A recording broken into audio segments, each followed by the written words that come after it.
அடியார் கனவில் சிவபெருமானே தோன்றி தன் திருநாமத்தை அளித்த ஒரு அற்புத தலம். அவற்றை மெய்ப்பிக்கும் வண்ணம் இங்கே காணப்படும் ஒரு அற்புத சிலை.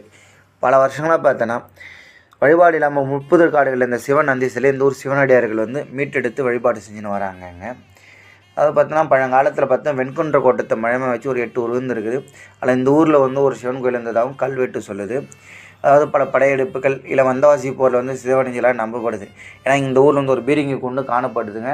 அந்த பீரங்கி கொண்டு இப்போ தற்போது திருவண்ணாமலையில் வச்சுருக்கிறாங்க. சரி, என்ன திருநாமத்தை சிவபெருமான் அழைச்சாரு நம்ம பார்ப்போம். நமக்கு தெரிஞ்ச புராணம் தான்.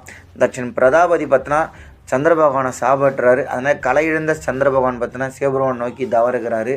சிவபெருமான் என்ன பண்ணுறாரு, தன் சடாமுடியில் தீக்கி சூடி அவர் தரிசனம் தராது. அதே நம்ம 3ஆம் பிறையப்பை வழிபட்டுட்டு வரோம். அதே தாங்க. ஏன்னா சந்திரன் வழிபாட்ட ஸ்தலங்கள் பல இருக்குது. திருக்கழிக்குன்றம், அப்புறம் பார்த்தா நம்ம அண்ணாமலை, திருவக்கரமின்னு பல இருக்குது. இந்த ஊர் சந்திர பகவான் வழிபாட்ட ஸ்தலம்னு சொல்கிறாங்க.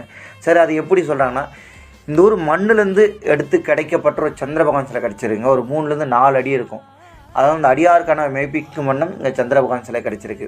எவ்வளோ பெரிய அற்புதம் பாருங்கள். இந்த கோயில் எங்கே இருக்குதுன்னு பார்த்தீங்கன்னா நம்ம வந்தவாசிலேருந்து 4 கிலோமீட்டர் தொலைவில் கீழ்சாத்தமங்கலம் கிராமத்தில் தாங்க இருக்குது.